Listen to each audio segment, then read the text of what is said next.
Selamat pagi dan salam damai sejahtera bagi Jemaat GPDI Kasih Immanuel Kebayoran Lama. Kita bersyukur dan berterima kasih pada Tuhan Yesus Kristus karena pada pagi hari ini kita bisa bertemu kembali dalam kasih Tuhan Yesus Kristus. Kita percaya dan kita imani bahwa keberadaan kita pada pagi hari ini karena pertolongan, perlindungan, dan keselamatan yang Tuhan Yesus berikan bagi kita semua. Sebelum kita memulai ibadah pada pagi hari ini, saya akan membacakan pengumuman gereja GPDI Kasih Immanuel Kebayoran Lama 1 minggu ke depan. Setelah selesai ibadah raya pada pagi hari ini, ada sekolah minggu kelas babies yang dimulai dari jam 9 pagi sampai dengan selesai lewat YouTube Super Kids. Setelah itu jam 10 pagi ada kelas beginner dan kelas junior melalui Zoom. Pada hari Selasa malam jam 7 ada ibadah wanita Deborah, dan pada hari Rabu dan hari Kamis ada doa syafaat yang dimulai dari jam 7 malam sampai dengan selesai. Pada hari Jumat malam ada Zoom meeting Ibu Gembala bersama dengan Jemaat Kasih Immanuel Kebayoran Lama yang dimulai dari jam 7 malam sampai dengan selesai. Dan pada hari Sabtu dan hari Minggu ada Zoom meeting J-Club dari jam 7 malam sampai dengan selesai. Sebelum kita memulai ibadah pada pagi hari ini, mari kita bersatu dalam doa. Terima kasih Tuhan Yesus atas segala pertolongan, perlindungan yang telah Tuhan berikan buat kami, sehingga pada saat sekarang ini kami bisa datang beribadah kepada Tuhan, semua karena kemurahan Tuhan, semua karena pertolongan dari Tuhan. Dan kami percaya pada pagi hari ini Tuhan yang akan memberikan firman-Mu melalui mulut hamba-Mu, tentunya akan memberikan kekuatan, memberikan keselamatan, memberikan sukacita buat kami semua. Terima kasih Bapa. Kami akan memulai ibadah pada pagi hari ini hanya di dalam nama Engkau Tuhan Allah Yesus Kristus. Haleluya, haleluya, amin. Mari kita beribadah. Tuhan Yesus memberkati.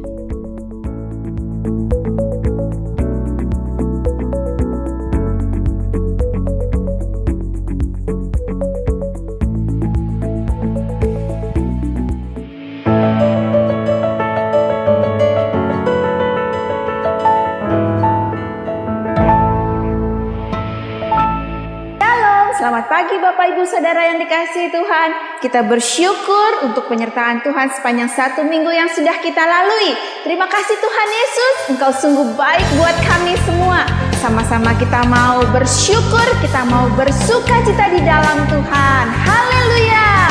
Sungai sukacitamu mengalir dalamku. Yes. Anggur sukacitamu melimpah dalamku.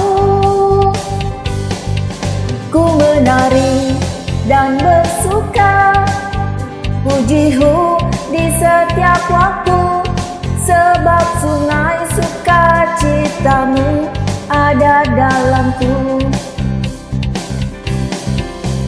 Mengalir bersamamu, bersuka di dalammu, mengikutimu Tuhan dalam kegerakanku, melayanimu Tuhan di dalam sukacitamu, sebab hanya Tuhan yang membuat sukacitaku penuh. Yes, sama-sama kita mau katakan, sungai sukacitamu mengalir dalamku. Yes. Anggur sukacitamu melimpah dalamku. Ku menari dan bersuka, pujimu di setiap waktu, sebab sungai sukacitamu ada dalamku. Mengalir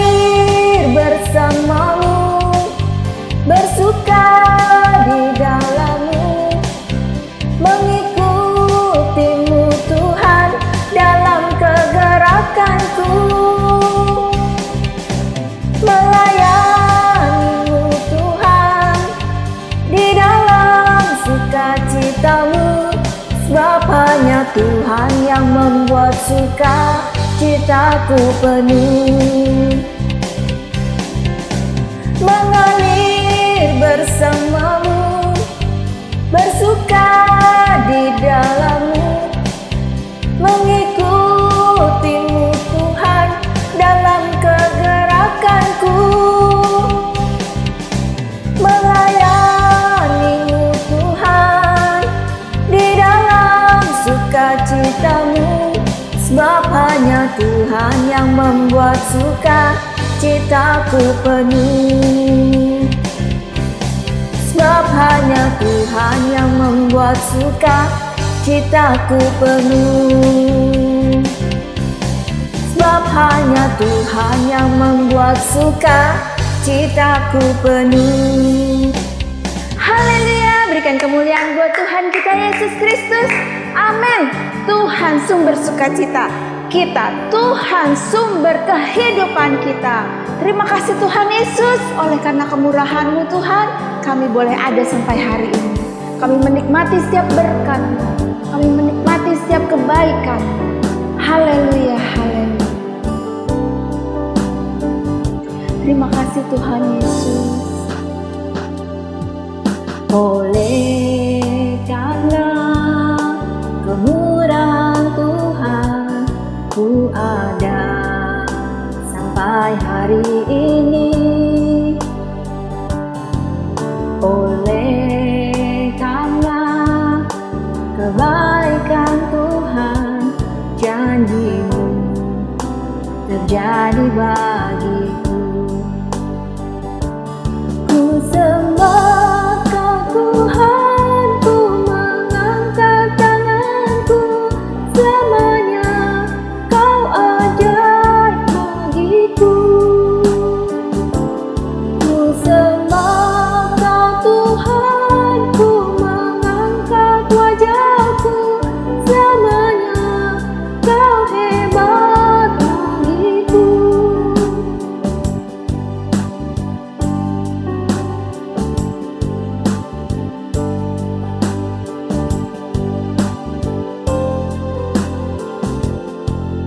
Oleh karena kemurahan Tuhan, ku ada sampai hari ini.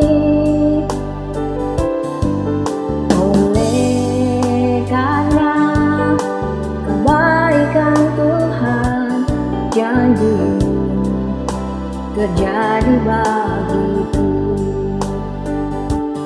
Ku sembah Kau Tuhan, ku mengangkat tanganku, selamanya Kau ajaib bagiku. Ku sembah Kau Tuhan, ku mengangkat wajahku, selamanya Kau hebat bagiku. Kami menyembah Engkau Tuhan, kami mengangkat tangan kami buat Engkau Tuhan. Kami memandang kepada wajah-Mu yang penuh kasih, Engkau yang penuh kemurahan dan kebaikan, melimpahkan sukacita setiap hari buat kami. Haleluya, haleluya,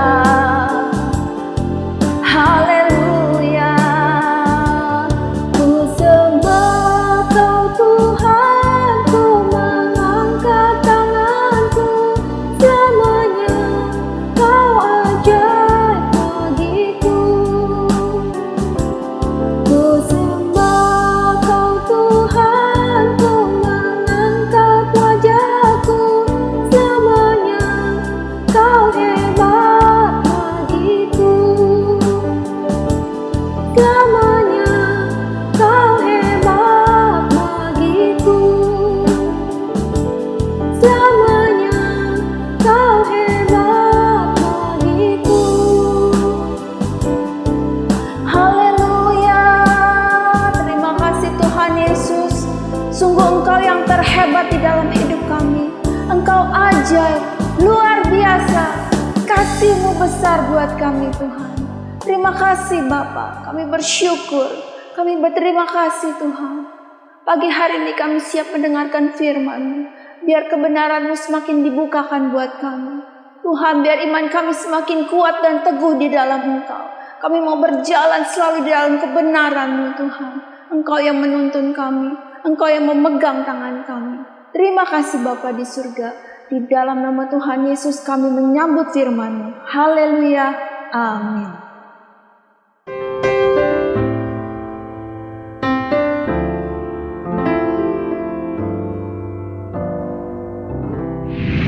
Shalom Bapak Ibu yang terkasih di dalam nama Tuhan Yesus Kristus. Senang sekali kita jumpa kembali di ibadah online hari ini. Saya percaya firman Tuhan yang akan Bapak Ibu dengar akan mengubah kehidupan Bapak Ibu semuanya. Hari ini saya akan menyampaikan tema yang berjudul Mengapa saya tidak menerima penggenapan janji Tuhan.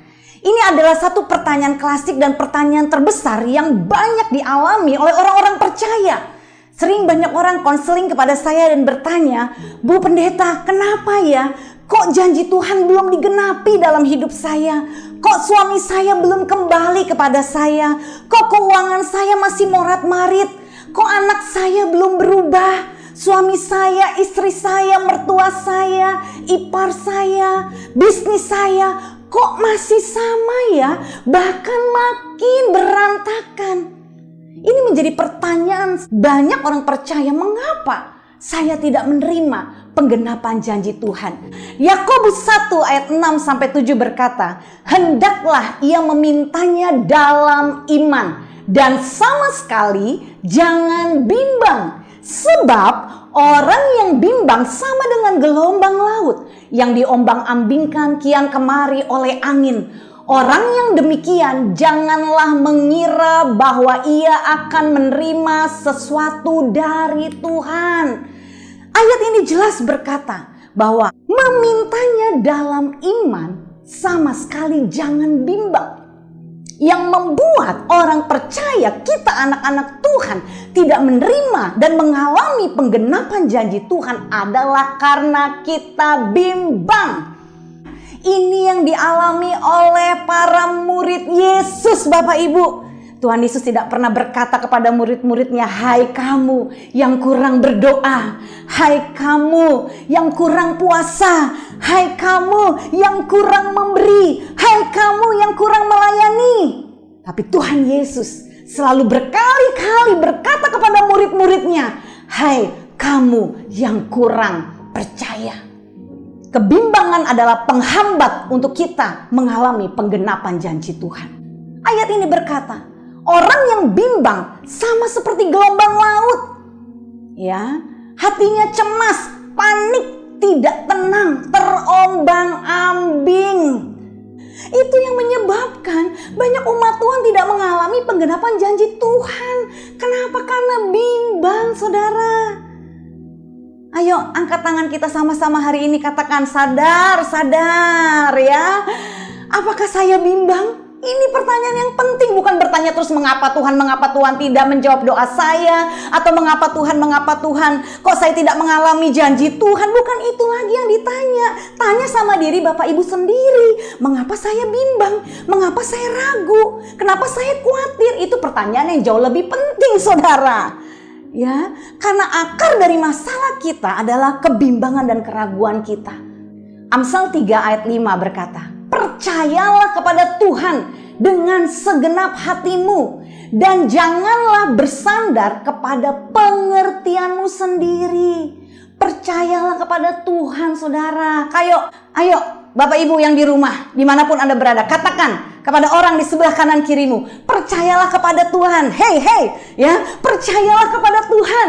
Lebih keras lagi katakan, suamiku, istriku, anakku, percayalah kepada Tuhan, saudara, dengan segenap hati. Saudara, apa artinya percaya dengan segenap hati kepada Tuhan?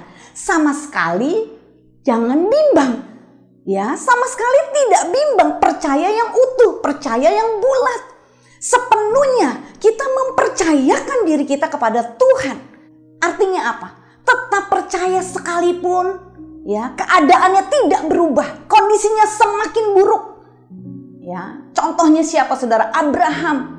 Ya, sekalipun ia sudah tua, rahim Sarah sudah tertutup.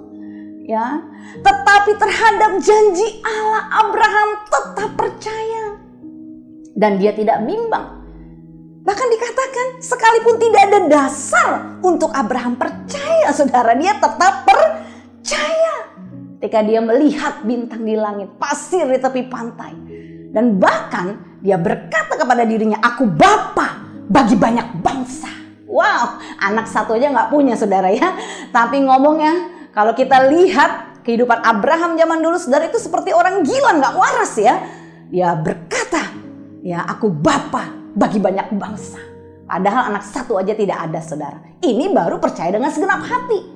Sekalipun, saudara, Anda ada ekspresi tetap bersuka cita sekalipun. Ya, seperti Habakuk, saudara ya. Bagaimana sekalipun pohon ara tidak berbunga, pohon anggur tidak berbuah, hasil pohon zaitun mengecewakan, sekalipun ladang-ladang tidak menghasilkan bahan makanan, kambing domba terhalau dari kurungan, dan tidak ada lembu sapi dalam kandang, namun aku akan bersorak-sorak di dalam Tuhan, beria-ria di dalam Allah yang menyelamatkan aku. Wow, ini baru percaya dengan segenap hati, saudara. Aduh, Bu Sandy, bagaimana? Bisnis saya sudah setahun nggak jalan, Bu. Bahkan nggak bergerak sedikit pun, ya. Aset saya sudah semakin habis, Bu. Apa yang bisa saya pegang lagi dalam hidup saya? Kalau Anda masih ngitung-ngitung aset, cek deposito, tiap detik, tiap menit Anda masih berhitung-hitung terus, ya Anda imannya pasti akan goncang. Ya, Anda nggak akan bisa percaya dengan segenap hati kalau melihat kondisi Anda.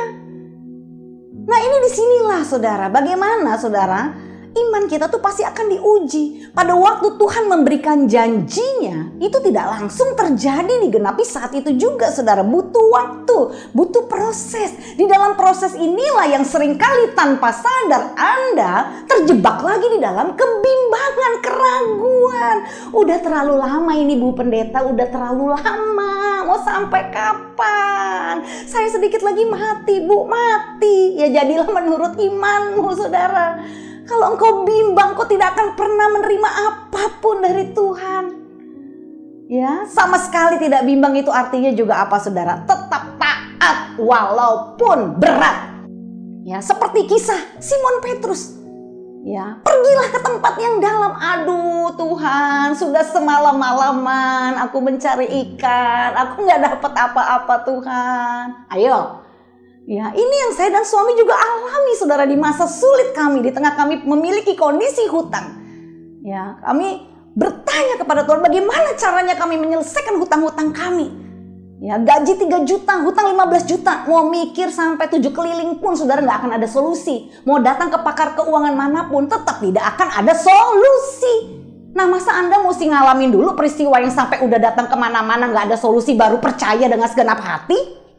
Apakah mesti seperti itu, Bapak Ibu? Baru Anda, ya udahlah, nggak ada lagi nih yang bisa saya datengin, nggak ada lagi nih yang bisa nolong saya, nggak ada lagi nih harapan dan sedikit titik cerah, baru gitu mau percaya? Ya jangan sampai seperti saya dan suami dulu, saudara.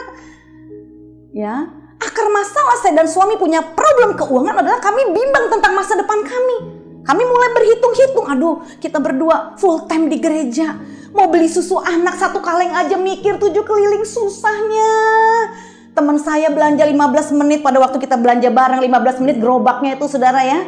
Dorongan belanjanya itu 2 udah penuh. Saya mau beli 1 aja sejam, enggak beli-beli, saudara, saking kebanyakan mikir. Susu yang mana yang harus saya beli, duit saya terbatas. Nah, gara-gara peristiwa beli susu itu, saya mulai bimbang, saya mulai ragu, saya mulai tidak percaya.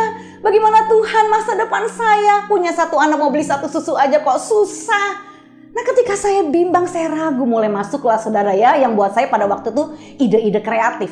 Tapi sebenarnya ide-ide kreatif itu muncul, saudara, dari ketidakpercayaan saya. Jadi hati-hati Bapak Ibu. Ide kreatif itu bisa muncul karena saudara memang sudah punya iman yang benar. Tapi ada juga ide kreatif yang muncul karena Anda saking nggak percaya.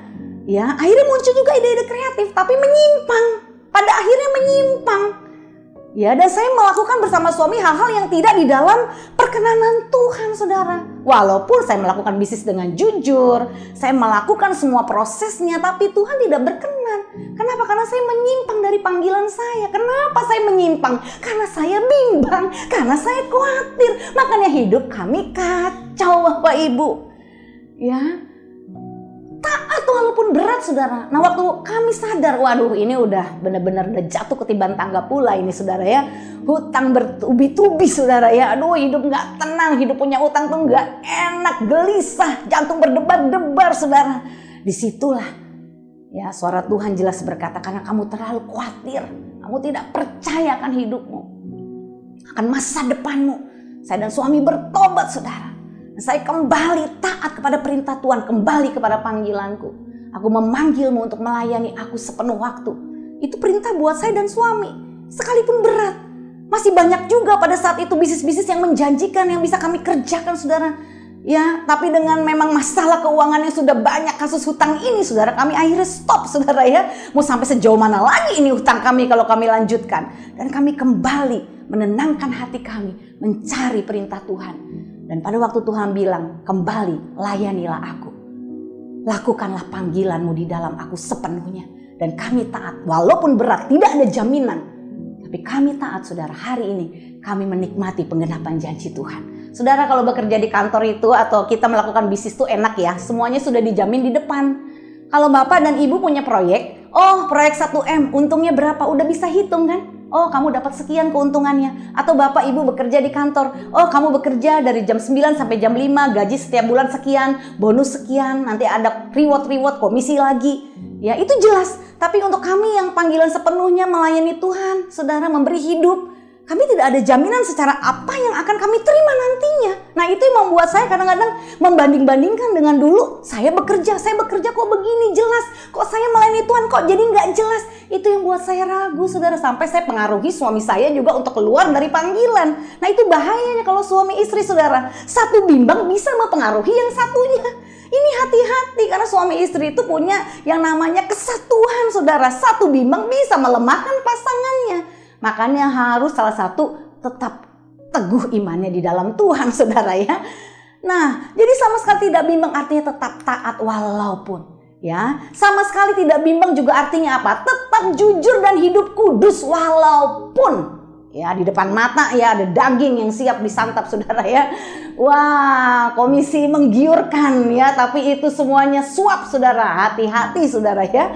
Nah, ini seperti siapa? Contohnya Yusuf. Di depan mata Tante Potifar selalu menggoda dia setiap saat, saudara. Yusuf. Waduh, saudara. Kalau Yusuf saat itu tergoda, lain ceritanya, saudara. Tapi kita belajar, Yusuf tetap hidup jujur, hidup kudus walaupun, ya saudara, ada godaan di depan matanya. Dia lari, bukan lari di tempat ya, bapak-bapak. Ini ya untuk bapak-bapak waspada, saudara ya. Oh, karena tahta, karena tawaran jabatan ya, Anda bisa goncang imannya. Begitu di depan mata ada duit ya, ada perempuan ya yang bisa memberikan jawaban, mungkin memberikan proyek-proyek yang besar. Banyak bapak-bapak juga jatuh karena hal ini.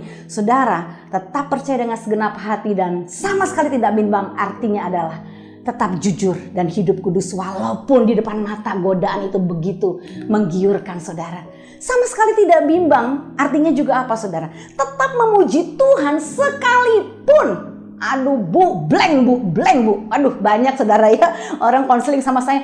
Aduh Bu Sandy kok ya blank. Baca firman tuh ya udah atas bawah. Satu perikop, satu ayat diulang-ulang kok blank. Aku kok nggak dapat apa-apa, Bu. Mau doa juga kok rasanya berat, kosong, hampa. Saudara, sama sekali tidak bimbang artinya. Apapun perasaanmu, mau blank kek, mau gak dapat apa-apa kek, mau kosong kek, mau hampa kek, tetap memuji Tuhan. Seperti Paulus dan Silas di dalam penjara, tengah malam, ya mereka memuji-muji Tuhan. Sampai itu pintu penjara semuanya, saudara ya, lepas, bebas, saudara. Ya. Justru di saat saudara tidak ada perasaan mood untuk memuji dan menyembah Tuhan, untuk berdoa, tetaplah memuji dan menyembah Tuhan. Saat yang paling terbaik untuk memuji dan menyembah Tuhan itu di saat Bapak Ibu sedang blank. Ya, sekali lagi saya katakan, momen yang terbaik, saat yang terbaik untuk Bapak, Ibu, dan saudara semuanya memuji dan menyembah Tuhan adalah di saat saudara lagi blank, gak mood. Ya, sepertinya perasaannya kosong, gak dapat apa-apa. Tapi disitulah terobosan saudara akan terjadi jika Anda tetap memuji dan menyembah Tuhan. Apapun kondisi Anda, di saat Anda tidak mood, blank, tetaplah memuji Tuhan. Ada kuasa ketika Anda memuji dan menyembah Tuhan, saudara.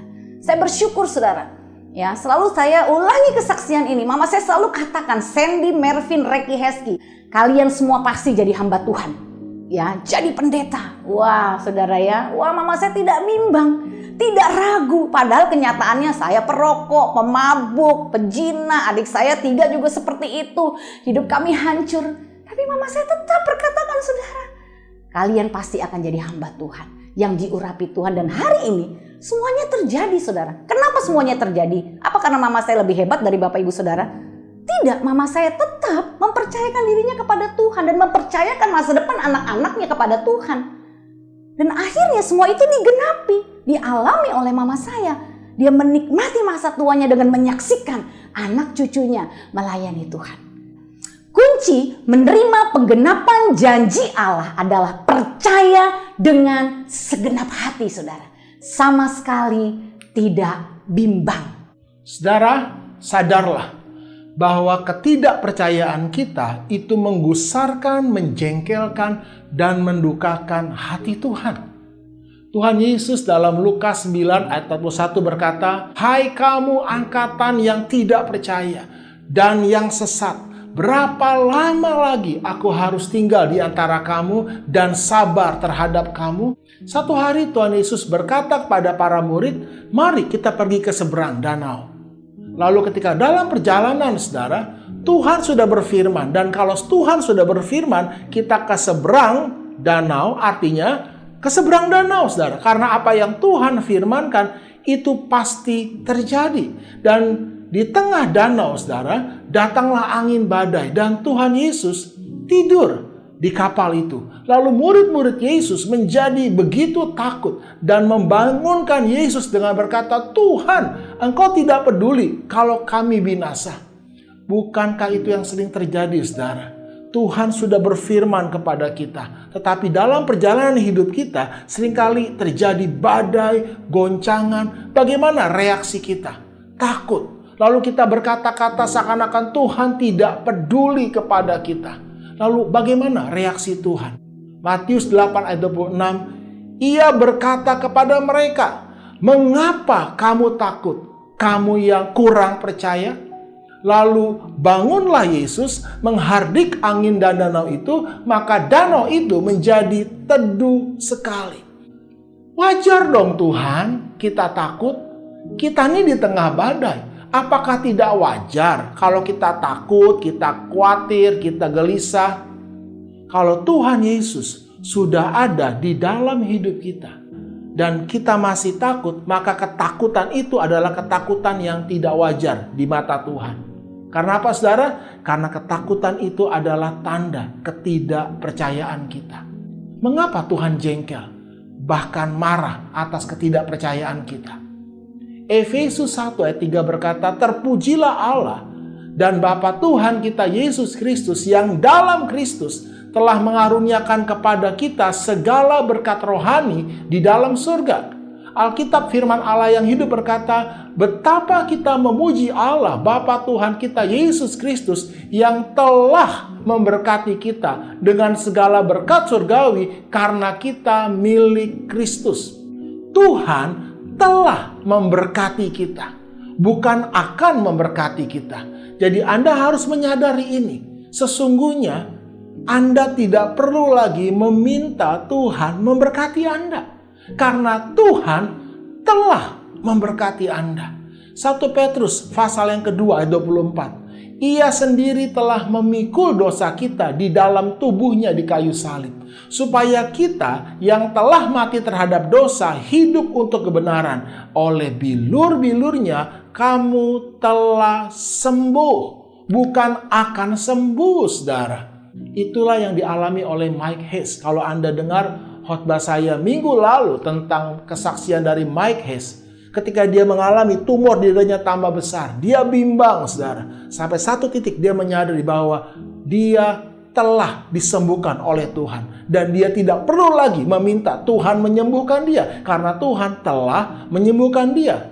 Karena kepercayaannya itu, saudara, dia bertindak sebagai apa? Orang yang sehat. Coba bayangkan, saya telah memberikan benda ini atau sebutlah handphone ini kepada Anda. Lalu Anda datang kepada saya berkata, Pak Doni, tolong dong berikan handphonenya kepada saya. Bagaimana reaksi saya? Pak, saya sudah berikan handphonenya kepada Bapak. Tapi iya Pak, saya tahu Pak, tapi tolong dong Pak. Saya berikan dong handphonenya. Pak, saya sudah berikan kepada Bapak. Iya Pak Doni, saya ngerti Pak. Tapi tolong Pak berikan kepada saya. Itulah yang terjadi, saudara. Saya sudah ada di Jakarta. Apakah saya perlu khawatir, gelisah kalau saya tidak di Jakarta? Saya sudah di Jakarta. Itu kebenarannya. Apakah saya perlu lagi berusaha ke Jakarta? Saya sudah ada di Jakarta. Tuhan berkata, anakku, kamu telah sembuh. Jadi satu-satunya yang membuat Anda dan saya tidak mengalami apa yang Tuhan telah berikan, apa yang Tuhan telah kerjakan bagi kita adalah ketidakpercayaan kita. Matius 13 ayat 58 berkata, dan karena ketidakpercayaan mereka, tidak banyak mujizat diadakannya di situ. Ketidakpercayaan Anda dan saya membatasi kuasa Tuhan menjadi nyata di dalam tubuh kita, di dalam hidup kita. Ibrani 3 ayat 19, demikianlah kita lihat bahwa mereka tidak dapat masuk karena ketidakpercayaan mereka. Anda dan saya tidak dapat masuk ke dalam penggenapan seluruh janji Allah. Karena apa? Ketidakpercayaan. Mengapa Anda kurang percaya? Bimbang. Karena Anda dan saya masih bersandar kepada pengertian sendiri. Selama kita masih bersandar pada pengertian kita sendiri, bukan kepada pengertian Tuhan, maka sampai kapanpun kita tidak akan pernah dapat percaya kepada Tuhan dengan segenap hati kita. Kita akan selalu bimbang. Sehingga jangan harap orang yang demikian, orang yang bimbang, dapat menerima sesuatu dari Tuhan. Yang tersulit bagi Tuhan bukanlah menolong, menyembuhkan, atau memulihkan hidup kita, tetapi mengubah pengertian kita. Karena itu pengertian adalah sesuatu yang paling Tuhan ingin kita minta dan berikan dalam hidup kita. Hari ini saudara, berdoa bukan supaya Anda minta disembuhkan atau minta ditolong, tapi berdoa supaya Tuhan memberi Anda pengertian. Oleh sebab itu Paulus berkata, aku berdoa supaya Tuhan menjadikan mata hatimu terang. Minta Tuhan mencelikan mata hati Anda, pengertian Anda. Sehingga Anda tidak lagi hidup dengan pengertian Anda sendiri, tapi Anda hidup dengan pengertian Tuhan. Apa yang Tuhan mau kita mengerti, yang membuat kita dapat menerima dan mengalami penggenapan semua janji Tuhan, saudara?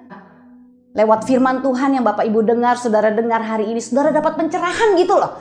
Dapat pengertian. Saudara suka ya mengalami kalau lagi berbicara dengan pasangan ya. Atau dalam batin kita suka ngomong begini ya. Kamu kok yang gak ngerti-ngerti sih?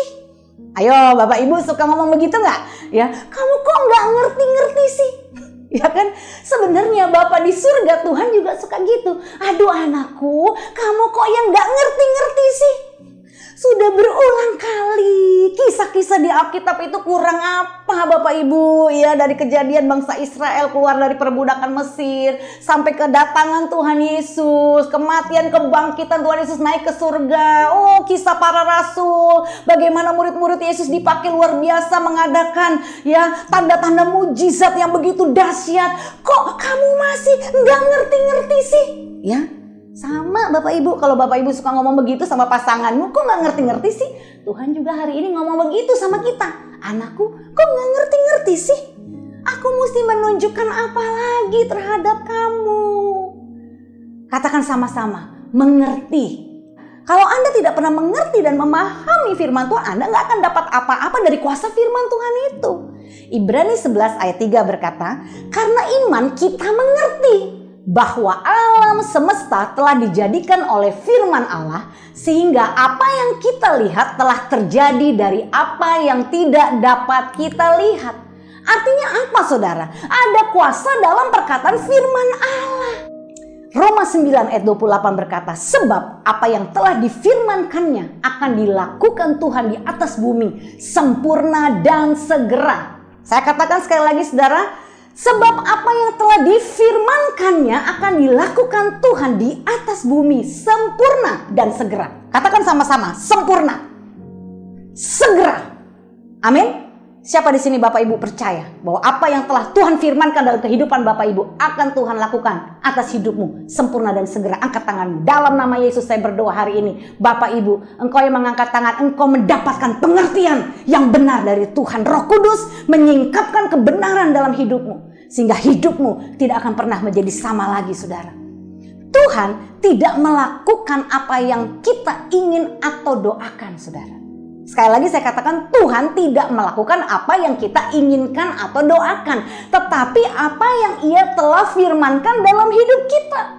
Roma 4 ayat 21, dengan penuh keyakinan bahwa Allah berkuasa untuk melaksanakan apa yang telah Ia janjikan. Allah yang berkuasa, saudara. Sekalipun saudara tidak ada backingan, saudara tidak ada penopang yang orang-orang hebat di samping kanan kirimu. Oh, jangan pernah saudara mengecilkan kuasa Tuhan, saudara. Mau sekalipun saudara sekarang punya backingan yang kuat, kayak orang punya tinggi jabatan yang membackup saudara, kalau Tuhan gak membackup saudara, tetap saudara ya gak akan kemana-mana, saudara. Tapi sekalipun kita tidak ada backingan yang kuat, saudara, oh gak punya teman-teman kenalan terdekat yang punya ini, punya itu, punya jabatan ini, bisa mendukung kita, gak apa-apa. Karena Allah berkuasa untuk melaksanakan apa yang telah Ia janjikan, saudara. Hal kedua yang Tuhan mau kita mengerti adalah manusia dirancang Tuhan untuk hidup dari perkataan firman Allah. Tuhan sudah mengeluarkan bangsa Israel dari Mesir. Itu adalah lambang keselamatan yang Tuhan kerjakan dalam hidup kita. Dengan mujizat, saudara, dengan perbuatan yang ajaib, dan dengan darah anak domba. Tuhan sudah menyelamatkan Anda dan saya. Tuhan sudah membawa kita keluar dari dunia yang gelap ini. Untuk apa? Untuk kita masuk ke dalam tanah perjanjian, yaitu penggenapan seluruh janji Allah di dalam hidup kita di bumi ini. Tetapi masalahnya adalah banyak anak Tuhan tidak mengalami penggenapan janji Tuhan dalam hidup mereka, dalam keuangan, kesehatan, keluarga mereka. Karena apa, saudara? Karena pengertian mereka salah. Ulangan 8 ayat 3 berkata, jadi Ia merendahkan hatimu, membiarkan engkau lapar, dan memberi engkau makan mana yang tidak kau kenal, dan yang juga tidak dikenal oleh nenek moyangmu, untuk membuat engkau mengerti bahwa manusia hidup bukan dari roti saja, tetapi manusia hidup dari segala yang diucapkan Tuhan. Perlu 40 tahun di padang gurun untuk membuat bangsa Israel mengerti bahwa manusia hidup bukan dari roti saja, tetapi dari segala perkataan yang diucapkan Tuhan. Anda harus menyadari bahwa manusia pada mulanya dirancang untuk hidup dari perkataan-perkataan Tuhan. Di Taman Eden, manusia, Adam dan Hawa, mereka makan juga dari buah dari pohon-pohon yang lain, tetapi pohon yang terutama yang harus mereka makan supaya mereka dapat hidup adalah buah dari pohon kehidupan. Manusia hidup bukan dari roti saja. Kita perlu makanan-makanan jasmani, saudara. Nasi, sayur, mayur, buah-buahan. Tetapi semua makanan itu bukanlah sumber kehidupan kita yang sesungguhnya. Firman Allah lah, pohon kehidupan itulah sumber kehidupan kita yang sesungguhnya. Jadi ketika manusia jatuh dalam dosa, ini yang unik, saudara. Dalam Kejadian 3:11 dikatakan firman-Nya, siapa yang mengatakan kepadamu bahwa engkau telanjang? Manusia dari sejak semula dia diciptakan secara fisik memang sudah telanjang, saudara. Tetapi Adam dan Hawa tidak menyadari keadaan fisik tubuh mereka. Karena mereka sadar mereka yang sesungguhnya adalah roh mereka. Tuhan tidak pernah mengatakan bahwa mereka itu telanjang. Sehingga mereka tidak pernah tahu kalau mereka itu telanjang. Tetapi ketika mereka makan buah yang Tuhan larang, yaitu buah dari pohon pengetahuan baik dan jahat, manusia tahu bahwa mereka itu telanjang. Dan Tuhan bertanya, siapa yang mengatakannya kepadamu bahwa kamu itu telanjang? Diri mereka sendiri.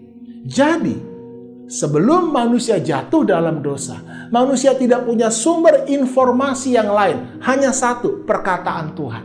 Ketika manusia jatuh dalam dosa, pikiran mereka terbuka untuk sumber informasi yang lain, yaitu dari dirinya sendiri, dari perkataannya sendiri. Jadi itulah yang membuat manusia binasa, saudara. Sakit, mati, susah, menderita hidupnya. Karena mereka sejak jatuh dalam dosa, tidak lagi hidup dari apa yang Tuhan katakan, tetapi dari apa yang mereka katakan sendiri. Yesus berkata dalam Yohanes 6 ayat 63-64, rohlah yang memberi hidup. Daging sama sekali tidak berguna. Perkataan-perkataan yang kukatakan kepadamu adalah roh dan hidup. Tetapi di antaramu ada yang tidak percaya. Ketidakpercayaan kita kepada perkataan Tuhan itu membuat perkataan Tuhan, firman Tuhan yang penuh kuasa tidak berdampak kepada kita. Karena itu saudara, Anda harus membangun satu pengertian yang baru dalam hati dan pikiran Anda. Bahwa kita hidup dari perkataan-perkataan Tuhan. Amsal 4 ayatnya yang ke-20-22. Hai anakku, perhatikanlah perkataanku. Arahkanlah telingamu kepada ucapanku. Janganlah semuanya itu menjauh dari matamu. Simpanlah itu di lubuk hatimu. Karena itulah yang menjadi kehidupan bagi mereka yang mendapatkannya. Dan kesembuhan bagi seluruh tubuh mereka. Karena itu saudara, sadarlah bahwa kita hidup bukan dari roti saja. Tetapi dari setiap firman yang keluar dari mulut Allah. Karena itu penting sekali Anda setiap hari merenungkan, memperkatakan, mempercayai apa yang firman Tuhan katakan. Dan itu akan menjadi sumber kehidupan dan kesembuhan bagi seluruh hidupmu. Apa yang kita lihat telah terjadi lebih dahulu dari apa yang tidak dapat kita lihat. Kenyataan hidup yang sesungguhnya bukanlah apa yang terlihat, tetapi apa yang tidak terlihat oleh mata jasmani kita. Nah, kalau saudara tidak dapat pengertian, ini memang nggak akan nyambung, saudara. Ya, makanya orang benar itu memang hidupnya dengan iman, saudara. Kenapa, saudara? Karena mata Anda itu bisa menipu Anda. Nih, saya kasih contohnya. Siapa yang lebih besar kalau saudara melihat gambar ini? Ya, padahal aslinya yang mana yang lebih besar? Coba saudara lihat gambar ini. Siapa yang lebih besar? Ya, mata Anda itu bisa menipu, saudara. Hati-hati dengan apa yang Anda lihat. 2 Korintus 5 ayat 7 Paulus berkata, sebab hidup kami ini adalah hidup karena percaya, bukan karena melihat. Perkataan firman Allah sesungguhnya jauh lebih dapat dipercayai daripada apa yang Anda dapat lihat dengan mata kita. Hari ini mungkin keadaanmu suami istri kau sedang bergumul, kau punya problem rumah tangga, kau punya problem keuangan, hutang yang begitu banyak, penyakit yang secara medis mungkin tidak dapat disembuhkan. Itu secara kenyataan yang Anda lihat. Tapi apakah hari ini saudara kau mau memilih untuk melihat apa yang tidak bisa Anda lihat dengan mata Anda, yaitu perkataan Tuhan. Tuhan berkata hari ini, bagi engkau yang sakit oleh bilur Tuhan Yesus, engkau telah sembuh. Kalau Anda percaya dengan segenap hati Anda akan mengalami penggenapan janji Tuhan. Anda akan sembuh dari penyakit Anda. Kalau engkau punya banyak hutang, kau bangkrut, kau tidak punya harapan secara masa depan dan keuangan. Tapi kalau engkau mau mempercayakan hidupmu kepada perkataan Tuhan, maka semua yang gelap dalam hidupmu bisa menjadi terang hari ini.